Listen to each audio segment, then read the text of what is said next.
आज हम मटिया महल के हवाले से कुछ सवालात करना चाहेंगे। हमारे साथ जो हैं कुंवर शहजाद साहब, जो दिल्ली में यूथ के जनरल सेक्रेटरी हैं और इलेक्टेड जनरल सेक्रेटरी हैं। हम इनसे जानना चाहते हैं जो मटिया महल में चल रहा है, जैसे अभी पांचवा जो है लॉकडाउन जो शुरू होने जा रहा है, इस सिलसिले में आप बताएं। और आप जो इन लोगों से मुलाकात कर रहे हैं, अभी रमज़ान भी हो, ईद भी आए, और यहाँ के विधानसभा के जो एमएलए हैं और जो काउंसलर हैं वो क्या कर रहे हैं, उस सिलसिले में ज़रा शहजाद भाई ये रोशनी डालें। हकीकत यह है कि पांचवा लॉकडाउन शुरू हो चुका है और जो सरकार से उम्मीदें थी वो सरकार उन उम्मीदों पे पूरी नहीं उतरी, बल्कि उम्मीदों पे पूरी क्या नहीं उतरी, वो उम्मीदों पे चली भी नहीं, आसपास भी नहीं गुजरी। आज जनता को सलाम है कि जो एक आस थी विधायक से वो आज जनता ने निभाई है। जिस जनता को पॉलिटिक्स से मतलब नहीं था वो जनता सड़कों पे उतर कर गरीबों को खाना पहुंचाया है। कमाल की बात तो ये है कि विधायक जी जब भी सोते रहे और सबसे आखिर में जागे जब उनको शर्म आई कि जब आम जनता इतना कर रही है तो मैं क्यों ना कुछ करूं, और उन्होंने किया। इंसान थोड़ा करे कम करे सराहनीय है और करना भी चाहिए, लेकिन एक सबसे बड़ा सवाल है, आप कोरोना कोरोना तो कर रहे हैं, कहीं ऐसा ना हो कि कोरोना की गिनती गिनते गिनते नॉर्मल डेथ्स की इतनी गिनती बढ़ जाए कि आप उसको गिनना भी मुश्किल हो जाए। आपके अंडर में एलएनजेपी हॉस्पिटल आता है, स्टेट गवर्नमेंट में आता है, आपके एरिया के अंदर है, आपकी कॉन्स्टिट्यूंसी के अंदर है, आपका बेटा वहाँ पे काउंसलर भी हैं। आपकी एक जिम्मेदारी बनती है उस हॉस्पिटल का जायज़ा लेना, उस हॉस्पिटल में जाकर देखना क्या हो रहा है। जिंदों के साथ मुर्दे लेटे हुए हैं। अगर एक सेहत याफ्त आदमी को आप मुर्दों के साथ लिटाओगे 24-24 घंटे, वो वैसे ही मर जाएगा।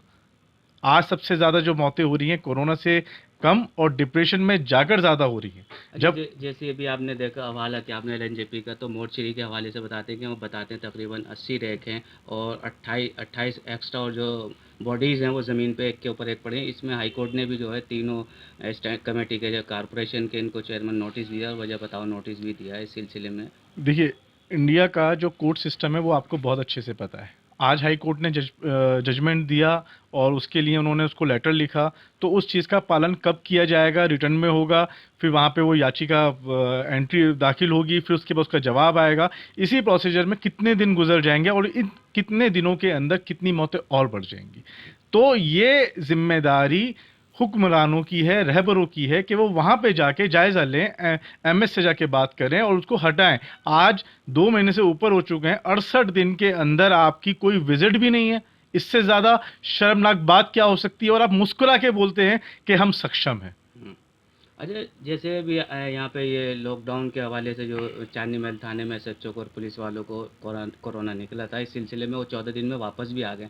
लेकिन क्या वजह है कि 2 महीने होने को जा रहे हैं तकरीबन, और अभी तक ये चादरें यहाँ से नहीं हटी। जब भी जाओ तो कोई नई सुनते हैं कि नई बात कह के टाल दिया जाता है। इसमें आप देखिए, कोशिश कर रहे हैं या नहीं, इस बारे में हम थोड़ा? लोग उसके लिए कोशिश कर रहे हैं, ऐसा नहीं है कि उसके लिए कोशिश नहीं की जा रही। लेकिन यही सवाल अगर आप विधायक जी से जाके पूछोगे तो इसका ज़्यादा बेटर जवाब वो दे सकते हैं, क्योंकि पुलिस के हाथ में अब चद्दरें हटाना नहीं है। हुँ। ये एसडीएम हटाएंगी और वहाँ पे जाके वो दिल्ली गवर्नमेंट के अंडर में आती हैं। क्यों नहीं हटा रहे, क्या वजह है, अगर चद्दरें लगी हुई हैं तो वहाँ पे ज़रूरत का सामान मुहैया है या नहीं, और क्या वजह है जो वो नहीं हटा पा रहे, इसका जवाब तो वो ही देंगे। लेकिन हमने उनको लेटर दे दिया है और लेटर के अंदर उनका एक ही जवाब है कि भाई इसकी कोई जिम्मेदारी ले। तो हमने कहा जिम्मेदारी किस तरह की चाहिए, जिम्मेदारी तो सरकार की बनती है। हुँ। हम तो आपसे सवाल कर सकते हैं। आज का टाइम ये हो गया कि जनता अगर सवाल कर रही है ना तो जनता गद्दार हो चुकी है, हुँ। और हम जनता को सवाल करने का हक ही नहीं रहा। नहीं, अच्छा, जैसे नहीं कि कल किसी साहब से बात हुई थी कि उन्होंने जाके एसडीएम से मीटिंग की है, तो उनका ये कहना था कि अगर कोई केस नहीं निकला तो 28 दिन के अंदर जो है उसको हटा दिया जाता है। लेकिन कोई ना कोई केस निकल जाता है, जिस दिन केस निकलेगा 28 दिन फिर शुरू हो जाएंगे। चलिए, अगर किसी गली में एक केस निकलता है तो आप उसको बंद कर दीजिए, बाकी सब लोगों को तो खोलना चाहिए ना। इस मैं सिलसिले में उन मैं लोगों ने मैं बात मैं भी की मैं जी। आपसे एक सवाल करता हूँ। जितने लोगों की कोरोना से डेथ हुई या सस्पेक्ट कोरोना कर हम्म। दिया आपने, क्या दिल्ली सरकार ने उनको घर पे जाके सैनिटाइज किया? बिल्कुल नहीं किया होगा। क्या दिल्ली सरकार ने उनके घरों को जाके क्वारंटाइन किया? आप उनके घरों तक भी नहीं गए कि वहां पे कोई दवाई दी जाए या विटामिन सी की टैबलेट्स बांटी जाए या इम्यूनिटी पावर की टैबलेट्स बांटी जाए। तो आप कैसे कह सकते हैं यहाँ पे कोरोना है? अगर आपको लगता है कोरोना है तो आप कीजिए ना सैनिटाइज आकर। आप क्यों नहीं कर रहे आप? आप नहीं कर रहे क्योंकि आपको ऐसा लगता है कि आपने लाशों का सौदा किया है, आप लाशों के सौदागर बने हुए हैं, और यही बात सत्य है। अच्छा, अब जैसे जिस तरह से हल्के-हल्के खुलना शुरू हो रहा है, ठीक है, दुकान एक दिन खुल रही है, एक दिन बंद हो रही है, कुछ बसेज़ हैं, कुछ लोग जाने शुरू हो गए और सबसे बड़ी बात ये है कि ठेके भी खुल गए हैं। आपने धार्मिक स्थलों पे तो ताले लगा रखे हैं और ठेके खुल गए हैं। तो जबकि ममता जी ने भी अब कह दिया कि पहली तारीख से कुछ शराइत के साथ वो खोल रही हैं, तो ऐसा यहाँ भी तो होना चाहिए कुछ? दिल्ली में जो लॉकडाउन हुआ, लॉकडाउन का मतलब क्या होता है कि आपको घर से बाहर नहीं निकलना। हुँ, आपने 3 घंटे का भी अगर कर्फ्यू खोलने का टाइम दिया तो उस वक्त क्या कोरोना को आपने कर्फ्यू में कैद कर दिया? कोरोना को जिसको लगना होगा वो सालों साल बाहर लगे उसको नहीं लगेगा, और जिसको लगना होगा वो 1 सेकंड में लगेगा। लॉकडाउन का मतलब ये होता है आप घर से बाहर नहीं निकले। आप अपना चुनाव प्रचार के अंदर इतना एडवर्टीजमेंट करते थे, इतने आप पोस्टरबाजी करते थे, इतनी वॉलंटियर्स टीम लगाते थे कि एक घर पे 5-5 बार स्टिकर लगते थे, हुँ, आपको भी याद होगा। हुँ। तो क्या आप एक वॉलंटियर टीम नहीं बना सकते थे जो होम डिलीवरी करे? क्या आपने इतना मुफ्त अनाज बांटा, क्या वो अनाज डायरेक्ट घर पे सीरियल वाइज नहीं जा सकता था? क्या वो सरकार की नहीं थी? आपने तो कह दिया कि जो जनता कहेगी मैं जनता की राय मानूंगा। हुँ। तो जनता की तो राय ये है आप घर पे सामान पहुंचिए कि जनता बाहर निकलना नहीं चाहती। आपके इतने प्राइवेट स्कूल्स हैं, अभी तक आपने फीस माफ का ऐलान नहीं किया। ठीक है, प्राइवेट स्कूल के हम लोग फीस देंगे, अपने बच्चों की फीस देंगे। उन स्कूलों को आप खोलते ना जिनके घर छोटे हैं उनको रखने के लिए, क्यों नहीं किया? लेकिन आप मुस्कुरा के कहते हैं कि हम सक्षम हैं।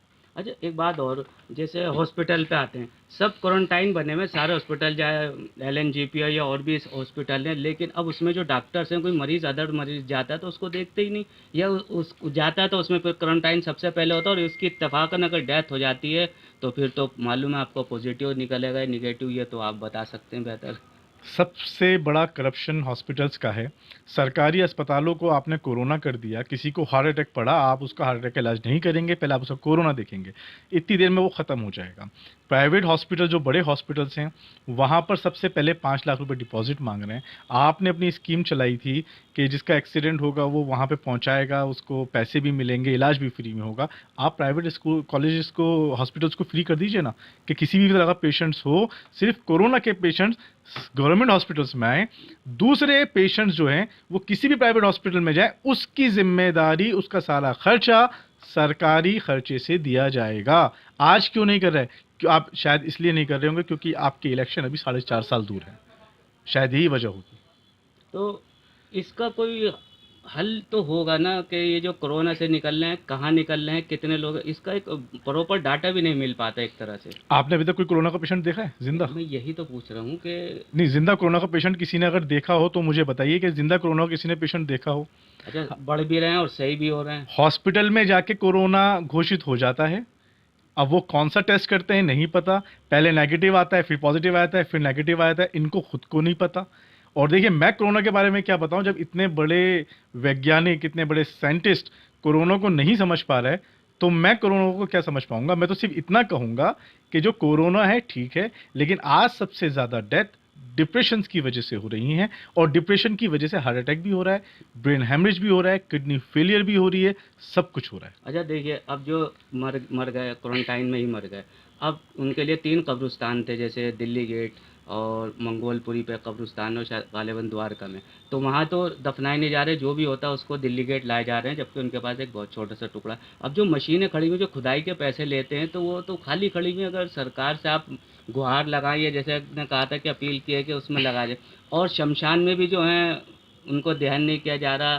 कल बड़ी मुश्किल से कुछ लोगों का जो अंतिम संस्कार वहाँ पर हुआ है, तो ज़रा उसके बारे देखिए में साहब, बताओ। हम एक आम नागरिक हैं, और हमने अपनी जिम्मेदारी को उठाते हुए आपने 600 रुपये की पीपीई किट, विधायक के आसपास के लोगों ने पीपीई किट का धंधा शुरू कर दिया, 1100 रुपये की पीपीई किट भेज रहे होंगे, अगर आपने सोशल मीडिया पे देखा होगा। हमने पीपीई किट्स फ्री कर दी है आम जनता की तरफ से, कि जो मुस्तहिक है वो हमसे पीपीई किट फ्री लेके जाए। जेसीबी पहले 7 से 8 हज़ार रुपये ले रही थी, वो प्राइवेटली थी। दिल्ली सरकार के पास इतना भी टाइम नहीं है वो जेसीबी अपनी लगा सके। हुँ। उससे बहुत बात कर कर हमने 3,000 रुपये, जो यहाँ के जिम्मेदार लोग थे उनसे बात हुई, उन्होंने 3,000 रुपये जेसीबी के लिए कर दिया है। और ये भी किया है कि अगर 3 डेथ होती हैं तो वो और कम पैसे लेगा, क्योंकि जेसीबी पर डे 5,000 रुपये होती है। हुँ।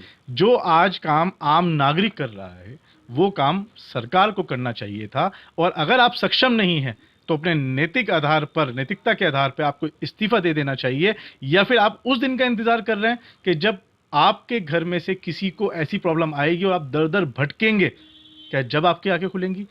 मैं नहीं चाहता, मैं किसी को ये नहीं बोल रहा किसी को हो, लेकिन बात तभी पता लगती है जब आपके ऊपर खुद पे बीतती है। अच्छा, आप कितनी किटें दे देते हैं एक जिसे मरता है जो दो चार लोग घर चार वाले? लोग। चार लोगों पीपीई को। किट हम 4 देते हैं हम लोग, और जिनके घर में इंतकाल हुआ है या जो नहीं रहे, उनके घर पे जाके हम फ्री ऑफ कॉस्ट सैनिटाइज करते हैं। हम अभी तक तकरीबन 400 लीटर सैनिटाइज में खरीद चुका हूँ। तकरीबन 70 से 80 हज़ार रुपए का सैनिटाइज का केमिकल हम खरीद चुके हैं, मशीनरी का, जो हमने किसी से, ना हमने इमदाद ली, ना हमने किसी एनजीओ से लिया, ना हमने किसी विधायक से, ना किसी पार्टी से लिया, ये हमारा अपना इंडिविजुअल है। अच्छा, अब एक सवाल ये होता है कि जैसे सफाई कर्मचारी हैं, चलो डॉक्टर्स हॉस्पिटल में हैं, पुलिसकर्मी हैं, तो सफाई कर्मचारी भी अपनी जान पर खेल कर रहे हैं। बीच में सुना तो उनके सफाई कर्मियों के और पुलिसकर्मियों के बारे में आप ज़रा दो क्या कहना चाहेंगे? देखिए, सफाई कर्मचारी, पुलिस कर्मचारी और डॉक्टर्स, इन सबको सैल्यूट है, लेकिन कहीं ना कहीं इनके मन में भी पीड़ा है, इनकी भी फैमिली है, इनकी फैमिली भी इनको कहती है कि आप भी छुट्टी लो,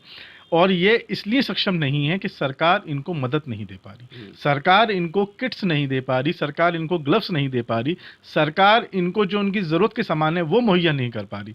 आप जाके बाहर देखेंगे, पुलिस वाले बिल्कुल ऐसे पड़े रहते हैं बेचारे कि जैसे क्या हो गया, हर एक को डांटना भी है। आम जनता पुलिस से सवाल कर रही है, पुलिस आम जनता को समझा रहा है, लेकिन नेता नहीं समझा रहा। अगर आप नेता के पास जाते हो तो वो वही नेता पुलिस को गलत कहेगा, और अगर पुलिस नेता के पास जाती है तो नेता जनता को गलत कहेगा, लेकिन फंसता वो है जिसकी पब्लिक डीलिंग होती है। तो ये थे शहजाद साहब, जिन्होंने इतनी बातें बताई, और इन्होंने बहुत सी बातें ऐसी बताई जो हमें भी अभी नहीं मालूम था। जैसे कि इन्होंने जो लोग कोरोना से गुजर जाते हैं उनके घर वालों को ये 4 किटें फ्री ऑफ कॉस्ट देते हैं, और उसके अलावा उनके घरों में जाकर भी सैनिटाइज़ कराते हैं, और भी फर्दर जो चीज़ें हैं वो भी इन लोगों को मुहैया कराते हैं। और इन्होंने बात करके जीएसटी जो है उससे कम कराइए। जीएसटी जबकि मात्र 6,000 रुपये लेती थी एक खुदाई के, इन्होंने उसको 3,000 रुपये करवा दी है। और उसके अलावा उन्होंने कहा कि अगर एक से ज़्यादा आप करेंगे तो और भी कम कर देंगे, क्योंकि एक कराने में भी वही बात है, और 2-3 कराएंगे तो ज़्यादा, एक दिन के 5,000 रुपये तकरीबन उसका किराया होता है, जिस वजह से, और ये अपने तरफ से कम कर रहे हैं। जब से हमने सुना कि दिल्ली गेट में कब्रिस्तान वालों ने भी जो इस बात को कहा है कि जो तदफीन के लिए आते हैं 2,000 उनकी फ़ीस होती है, वो भी नहीं ले रहे। इस तरह से उनके घर वालों पर भागना पड़े। जो काम सरकार को भी सोचना चाहिए, ये लोग कर रहे हैं, सोशल वर्कर के साथ ही मिलकर जो कर रहे हैं, और लोगों की वैसे भी खिदमत करते रहते हैं, रमज़ान में भी उसके हवाले से सस्ता सामान, खाने की चीज़ें, अशिया वगैरह फराहम कराते रहते हैं।